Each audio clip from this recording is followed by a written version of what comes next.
Сайн байцгаана уу, намайг Төр Амгалангийн төвшин жаргал гэдэг эдийн засгийн мэргэжилтэй.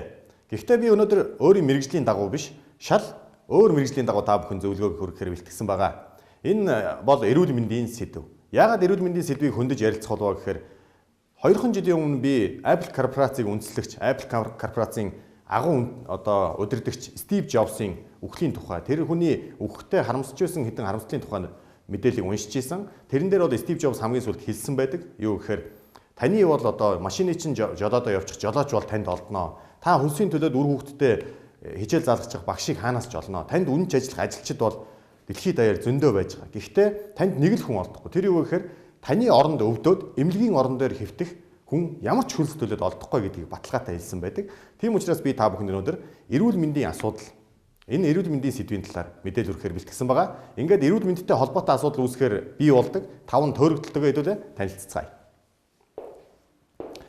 Тэгэхээр бид бүхэнд хамгийн түрүүнд гарч ирдэг асуудал бол би өвдөх ёстой, тэгээ өвдсөн бол эм намайг эмчлэх ёстой гэсэн ойлголт байдаг. Тийм ч учраас эрүүл мэндийн эмнэлгийн талаар, эмчийн талаар, эмний талаар та бүхэнд өнөөдөр тойрогдлуудын талаар мэдээлэл өгөхөөр бэлтгэсэн байгаа.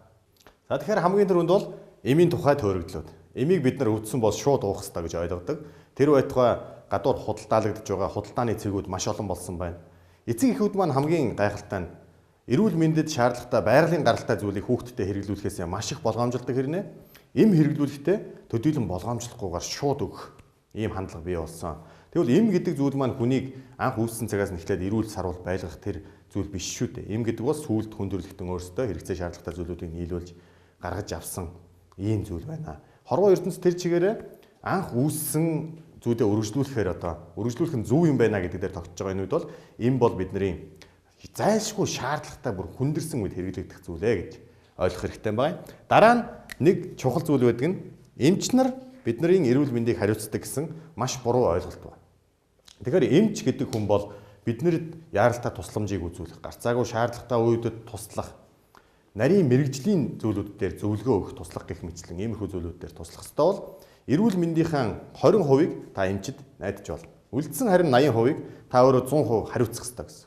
Өөрөөр хэлбэл та өвдөхөө хүлээх биш, өвдөхөөсөө өмнө өөрийгөө яаж өвдөхгүй байх тал дээр эрүүл мэндийн боловсрол зайлшгүй бас өөрөө эзэмших ёстой гэсэн бас нэг тойрогдол байна гэсэн. Тэгэхээр эмчид өөрийгөө 100% даатгаад байж болохгүй нэ гэдэг нэг тойрогдол байна, тийм үү? За дараагийнх нь бол өвдсөн үедээ л эмчилнэ.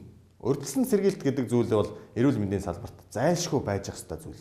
Тэр байтугай эрүүгийн салбарт хүртэл гинтэргээс урьдчилан сэргийлэх гэж байдаг шүү дээ. Гэтэл эрүүл мэндийн тал дээр бид нар яагаад ийм хайнга байдаг вэ гэдэг. Тэгэхээр энэ маань бас тойрогдолтой холбоотой. Тэрний юу гэхээр би өвдөх ёстой, өвдсөний дараа эмчлэх ёстой. Бусад үед бол эрүүл мэндэд нэг төдийлөн анхаарал авах шаардлага байхгүй гэсэн бас нэг том тойрогдол явж байна.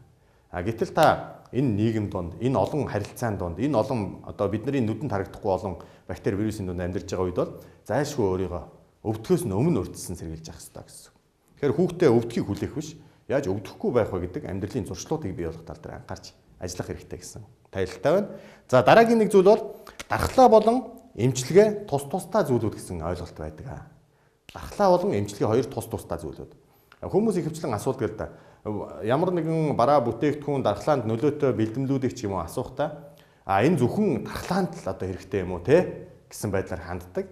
Гэтэл дархлаанд хэрэгтэй гэдэг маань нөгөө танд үүсэж байгаа өвчин эмгэгтэл хэрэгтэй зүйл гэсэн үг шүү дээ. Хүн анх үүсгэсээ эхлээд дархлаа системд хүнийг эмчлэхээр бэлтгэгдэж гарсан байдаг байгалийн өгөгдөл гэсэн үг шүү дээ, тийм ээ. Тэгэхээр энэ зүйл маань таныг жинхэнэ эрүүл сарвал байлгах гол хүчин зүйл юм байна. Харин энэ хүчин зүйл нөлөөлж чадахгүйгээр энэ хүчин зүйл магадгүй доголдсноор ч юм уу танд өвчин эмгэг үүссэн бол дараа нь эмчилгээний асуудлууд яригдах ёстой гэсэн санаа байна. За хамгийн сүүлийн тойрогдол бол дархлааг оролдож болохгүй гэсэн тойрогдол байж байна.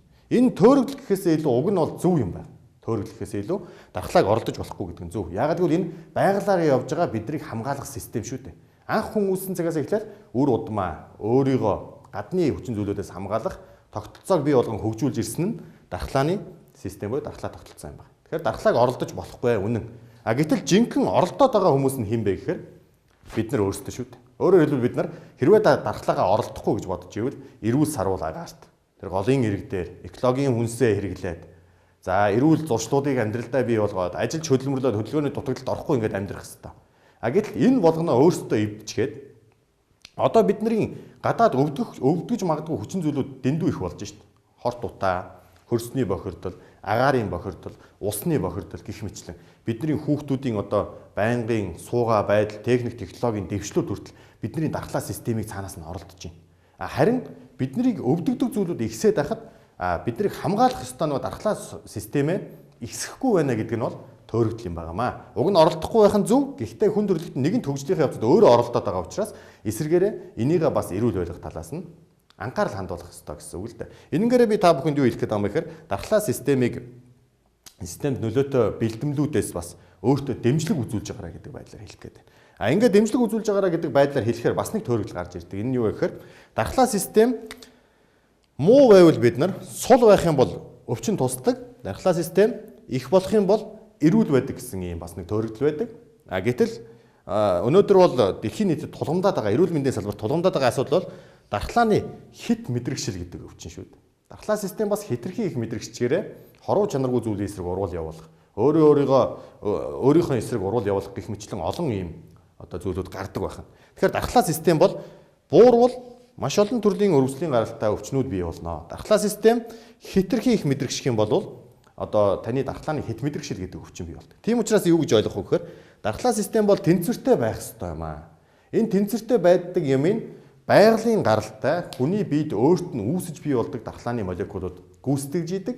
Тийм учраас болж игэл дархлааны бэлтгэлүүд сонгож хэрэглэхээр бол та өөрийнхөө биед байнга үүсэж идэг.